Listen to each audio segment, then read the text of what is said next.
అందరికీ నమస్కారం అండి. ఇప్పుడు నేను మీకు ఒక క్లిప్ చూపిస్తాను. ఆ క్లిప్పింగ్ చూసేసేయండి.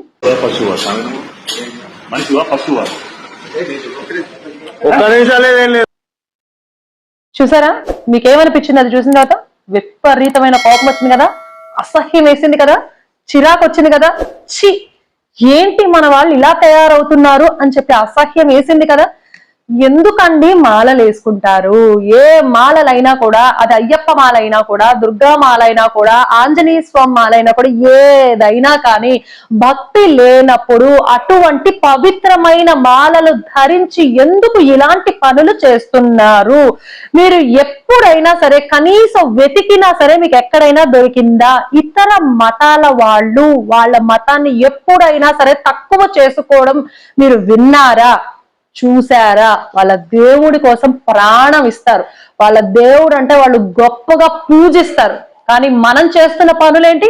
ఇలాంటి మాలలు వేసుకొని ఇలాంటి పనులు చేసి ప్రపంచం మొత్తంలో మనము తలదించుకునే విధంగా మీరే అంటే మనమే వ్యవహరిస్తున్నాము. దయచేసి ఇలాంటి పనులు చెయ్యొద్దండి. మన మతాన్ని మనం గౌరవించుకుందాము. అసలు అయ్యప్ప మాల గాని ఏదో ఒక మాల, ఫర్ ఎగ్జాంపుల్ నేను చెప్తున్నాను, అయ్యప్ప మాల వేసుకున్న వాళ్ళు శబరిమలకి వెళ్ళి ఆ అయ్యప్ప స్వామిని దర్శించుకున్న తర్వాత పమ్మా నది దగ్గర అవన్నీ విడిచి వస్తాం కదా, కనీసం విడిచి ఇంటి వరకు వచ్చేంత వరకు వెయిట్ చేస్తున్నారా అంటే అది కూడా లేదు. కొండ దిగి వచ్చిన తర్వాత కిందే తాగుడు తినడం ఇలాంటివన్నీ కూడా జరిపించేసుకుంటున్నారు. అవసరమా?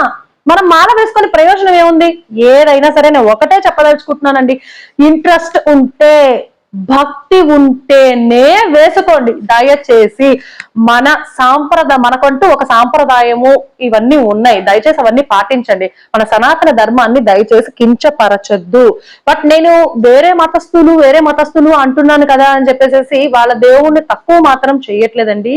ఫైనల్ గా ఏది ఏవైనా కూడా దేవుడు, ఏ మతానికి సంబంధించిన దేవుడైనా సరే అందరూ ఒకటే. దేవుళ్ళందరూ మనకి ఒకటే చెప్తారు, మంచే చెప్తారు, చెడు ఎప్పుడు చెప్పదు. కాకపోతే వేరే మతస్థులు వాళ్ళు వాళ్ళ దేవుళ్ళని వాళ్ళ మతాన్ని తక్కువ చేసి ఏ రోజు చూడట్లేదు, ఆ విధంగా ఎప్పుడు ప్రవర్తించట్లేదు. కానీ మనం ఎందుకు ఇలా చేస్తున్నాము? మనము కూడా మన మతాన్ని కాపాడుకుందాము, గౌరవం ఇద్దాము. దయచేసి ప్లీజ్ ఇహ నుంచి అయినా మారండి. ఇదే నేను చెప్పదలుచుకుంటున్నాను. సో మేబీ నేను చెప్పిన దాంట్లో ఏమైనా తప్పు ఉంటే గనక నన్ను క్షమించండి. ప్లీజ్ దయచేసి మారండి. ఒకవేళ నచ్చినట్లయితే గనక ఒక లైక్ చేయండి. Thank you.